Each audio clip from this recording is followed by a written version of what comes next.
Welcome to my YouTube channel Lipsa corner. आज मैं आपके साथ फ्लैट मशीन में ई अल्फ़ाबेट को किस तरह से बनाया जाता है वो शेयर कर रही हूँ। ई अल्फ़ाबेट को बनाना बहुत ही इजी है और इसमें कोई भी परेशानी नहीं होती है बनाने में। आप इसको बनाने से पहले जो भी प्रोजेक्ट स्टार्ट करना चाहते हैं उसका बॉर्डर डाल लें या फिर थोड़ा सा प्लेन बना लें, उसके बाद इसको स्टार्ट कर दें। तो आइए शुरू करते हैं इसको बनाना। तो इसको बनाने के लिए हमने सबसे पहले जो है थोड़ा सा यहाँ प्लेन बना लिया है और उसके बाद जो है हमने मशीन के जो हुक्स हैं उनको पीछे की तरफ कर देना है, ताकि जो हमारी बाहर निकली हुई सुइयाँ हैं वो बुनाई ना हो और जो पीछे वाली सुइयाँ हैं वो बुनाई हो जाए। इसके बाद ई अल्फ़ाबेट को बनाने के लिए हमने 6 नीडल्स को बाहर की तरफ निकाल देना है और फिर उसके बाद यहाँ दूसरा धागा जो कि मैं वाइट कलर यूज़ कर रही हूँ उसके साथ इन 6 नीडल्स को हाथ से ही हमने बुनाई कर लेना है। इन 6 नीडल्स को हाथ से ही बुनाई करने के बाद जो है हमने लास्ट वाली नीडल मतलब 7th नीडल में धागे को इस तरह से फंसा लेना है। इस साइड भी हमने धागे को इस तरह से फंसा लेना है और जो 6 नीडल्स हमने हाथ से बुनाई की थी उनको हमने आगे कर लेना है और इसके बाद हमने मशीन को चला देना है। ये हमारी फर्स्ट रो होगी।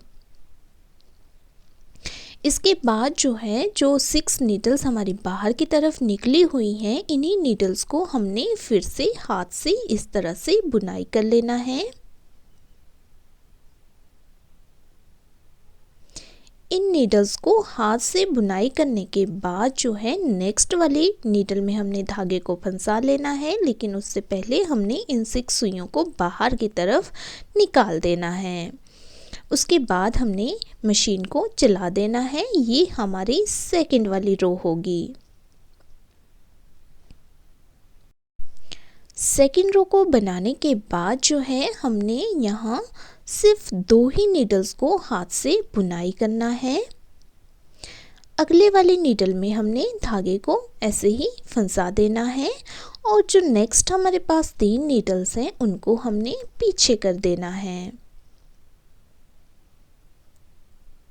जो 2 सुइयां हमने हाथ से बुनाई की हैं वाइट कलर के साथ उनको हमने बाहर की तरफ निकाल देना है और जिससे ये हमारी 2 सुइयां बुनाई ना हो और जो हमारे पास बाकी पिछले वाली सुइयां हैं वो हमारी यहाँ बुनाई हो जाए। तो इसके लिए हमने यहाँ मशीन को चला देना है और ये हमारी थर्ड वाली रो होगी। इसके बाद फिर से इन्हीं 2 सुइयों को हमने हाथ से बुनाई कर देना है और फिर बाहर भी निकाल देना है। धागा हमने नेक्स्ट वाली सुई में लगा देना है और मशीन को चला देना है। ये हमारी 4th रो होगी। 4th रो के बाद 5th रो में फिर से हमने इन दोनों सुइयों को हाथ से बुनाई कर देना है, बाहर की तरफ निकाल देना है, नेक्स्ट वाली सुई में धागे को फंसा देना है, मशीन को चला देना है। इसके बाद जो हमारी नेक्स्ट 6th रो है उसके लिए हमने जो 2 वाली नीडल्स हैं उनको तो हाथ से बुनाई करना ही है, साथ में आगे हमने 3 और नीडल्स जो है हाथ से बुनाई कर देनी है। मतलब टोटल हमने यहाँ 5 नीडल्स को बुनाई कर देना है और इनको बाहर निकाल देना है। अगले वाली सुई में धागे को फंसा देना है और मशीन को हमने चला देना है। इसके बाद जो हमारी 6th वाली रो है उसमें भी जो 5 नीडल्स हमारी बाहर निकली हुई हैं इन्हीं को हमने हाथ से बुनाई करना है और इनको हाथ से बुनाई करने के बाद हमने बाहर की तरफ निकाल देना है। नेक्स्ट वाली सुई में धागे को फंसा देना है और मशीन को चला देना है।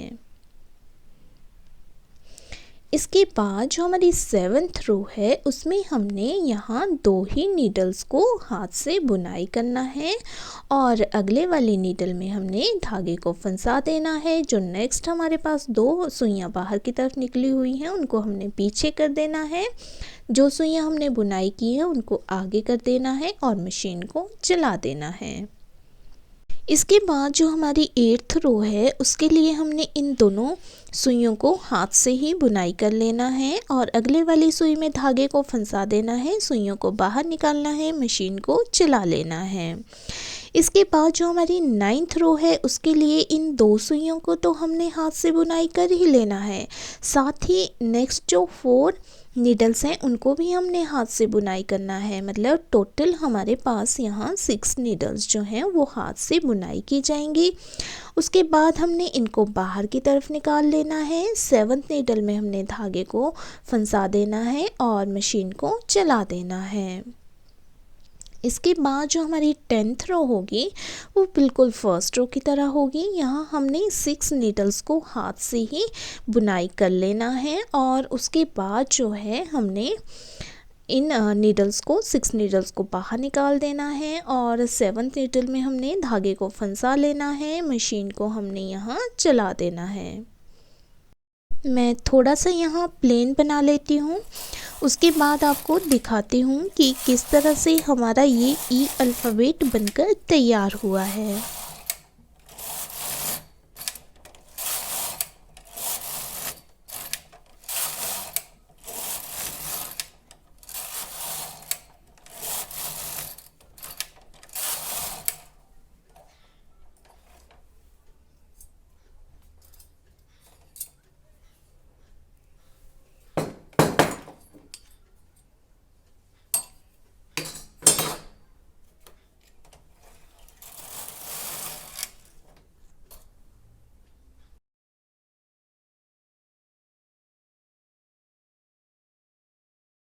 तो थोड़ा सा प्लेन चलाने के बाद जो है हमारा ये ई अल्फ़ाबेट इस तरह से बनकर तैयार हो गया है।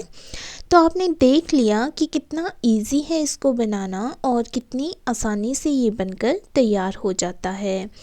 आप इसको किसी भी प्रोजेक्ट में यूज़ कर सकते हैं, आप इसको अपने नाम लिखने में यूज़ कर सकते हैं या फिर आपने अपने बेबी स्वेटर में या किसी भी स्वेटर में कुछ लिखना हो तो उसके लिए आप इसको यूज़ कर सकते हैं। तो उम्मीद करती हूँ कि आपको ये ई अल्फ़ाबेट जो है वो ईज़ी लगा होगा बनाने में। साथ ही अगर आप और भी अल्फ़ाबेट्स देखना चाहते हैं ई से पहले वाले, तो आप मेरे चैनल पे विज़िट कर सकते हैं और वहाँ से देख सकते हैं कि किस तरह से मैंने मशीन के साथ इन अल्फ़ाबेट्स को बनाया हुआ है। साथ ही अगर आप इनको हाथ से भी बनाना सीखना चाहते हैं तो कमेंट बॉक्स में ज़रूर बताएं कि मैं आपको बताऊं कि किस तरह से हाथ से इन अल्फ़ाबेट्स को बनाया जाता है। तो मेरी इसी तरह की वीडियोस देखने के लिए अगर आपने मेरे चैनल को सब्सक्राइब नहीं किया है तो सब्सक्राइब कर दीजिए। वीडियो पसंद आए तो वीडियो को लाइक और शेयर कर दीजिए और मेरी वीडियो सबसे पहले देखने के लिए नोटिफिकेशन बटन पर भी क्लिक कर दीजिए और वीडियो में बने रहने के लिए आपका बहुत बहुत धन्यवाद।